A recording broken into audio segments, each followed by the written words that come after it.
Welcome to today's video. We're going to do our April reading wrap up. This is coming up super late. I'm actually going to be filming my May reading wrap up because it's the last day of May, but I was building these bookshelves. You're going to hear this quite a bit in a few of my videos, so now I'm just trying to catch up.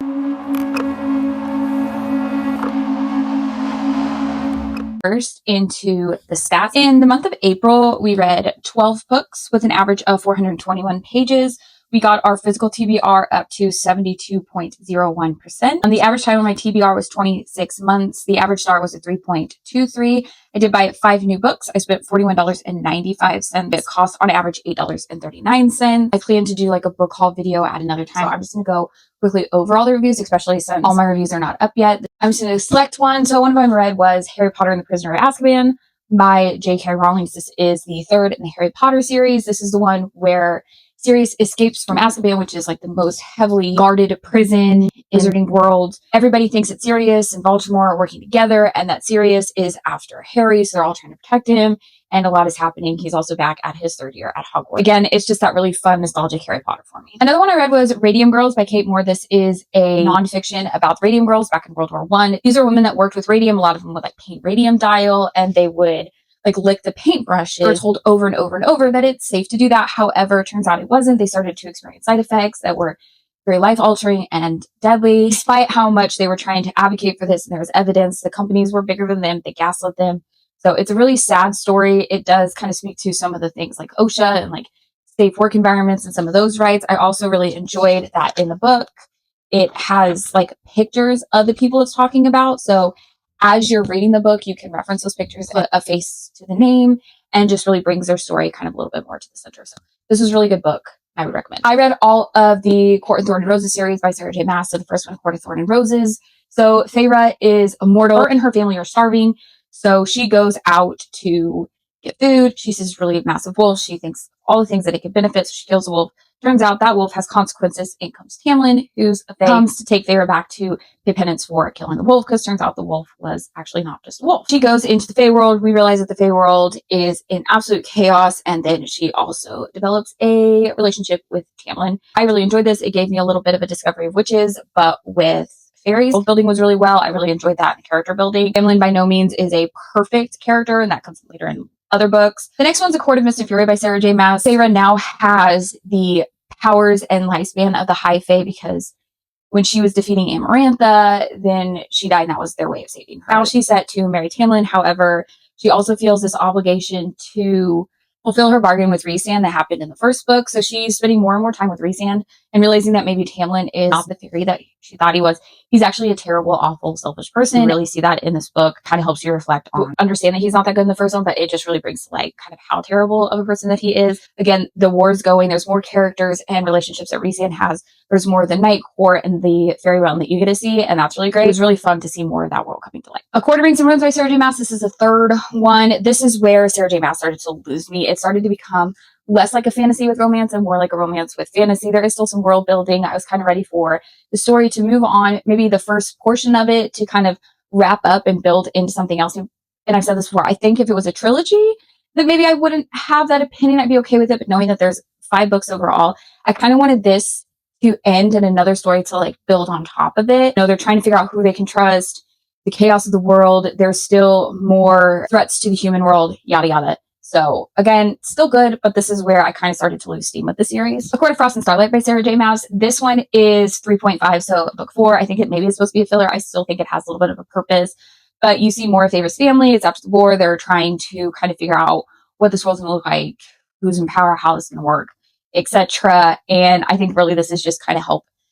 bridging that gap between 4 and 5, 3 and 5, or 3 and 4, but between Owain's A Court of Ruin and A Court of Silver Flames. And that brings us to the last one, A Court of Silver Flames by Sarah J. Maas. I really despise this book. This felt to me like we lost the plot. It didn't need to be this long. Like half of it literally is just smut scenes that don't add to it. So this definitely felt like the writing and kind of the vibes of it changed. It was less that fantasy world building action and more of a romantasy with kind of this fantasy world in the back. And it kind of made me wonder, do I want to go on to her other series? Are they going to be more like this? I think I did appreciate this. This is from Nestra, so let me just say what this is about. So this is following Nestra.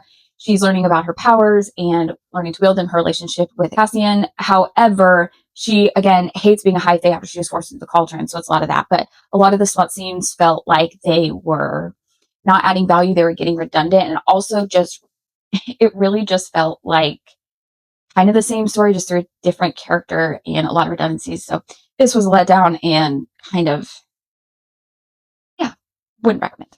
The next one I'm going to talk together. Technically, Wyvern Hale is one that I did not finish, but I did read Wolf Cry. So these are part of the Keshra series of volume 4 and 5, the last two in the series by Amelia Atwood Rose. These are YA fantasies.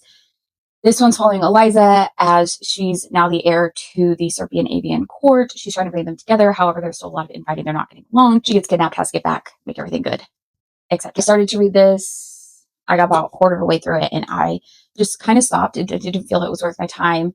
Amelia Atwood Rhodes was my favorite author growing up. The Den of Shadows series. However, I never really got into the series. I was just kind of mostly trying to finish it because I had started it and I had loved her so much, but I'm kind of content with it. It's not it's not for my genre, or it's not for me. It's for a YA, so the writing's a little bit smaller. So I don't think it's necessarily bad. It just wasn't what I was looking for. The Charmless by Julie Abe. This is a YA romance fantasy. Ellie is a high school student. She used to be really good friends with Jack. However, they had a falling out because there was some kind of hard things that have happened. There is a magical element to this. They're both magical, but Ellie's best friend is not magical. However, Ellie decides she wants to break out herself, so she's going to build an anti-flower charmed list to go through, and one of those is to exact revenge on Jack. However, when she's doing that, he uses magic in front of her friends, which means they are considered like magical wear, and she's not. And so then she sees magic, and there's a lot of consequences, a lot of risk of them losing their magic. So she has to go and now kind of like make up for it. They go on this road trip together and kind of bonding. What I did like about this is they're dealing with some like deeper things. So I think that they had a good story and message. They worked through them very mature, age appropriate. So I just think that was a good representation of that. The relationship was cute and funny. I like the dabble of magic and the fairy dust, or the magic dust, and kind of their magical world. So I think if I was younger, I would have liked this even more, but I did really enjoy this, and I would recommend, especially to a younger kind of high school way. Funny story about Emily Henry. I keep saying I'm kind of like indifferent to Emily Henry, but I keep giving her books 4 stars. I really like them. I mean, this is the third one I've read.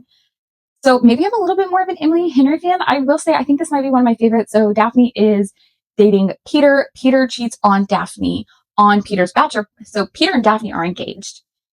Peter, on his bachelor party, cheats on Daphne with Petra, who's Peter's best friend. And so now Daphne has to leave. She doesn't have anywhere to go. So she goes to a man named Miles' house, who is Petra's ex. And so they're kind of like going through the struggle of being dumped and not really having anybody. They develop a relationship.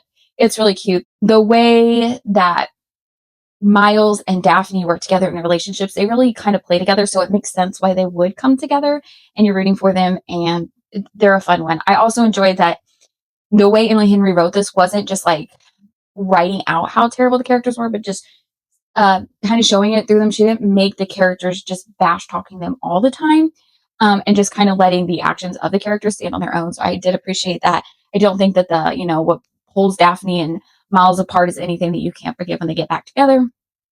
So yeah, this was actually really good, and I would highly recommend. And apparently I'm a little bit more of an Emily Henry fan than I realized. The last one I read was The House of My Mother by Sherry Frankie. This is a biography memoir about Sherry Frankie's life as the eldest daughter of Ruby Frankie, who ran the 8 Passengers channel on YouTube before she was arrested for child abuse. There's a documentary on this. I read that, or I watched that before I did read this, but I thought the documentary is good. I think that Sherry Frankie is very well spoken. I saw her speech on the protection of children on social media. I think she did a fabulous job on that.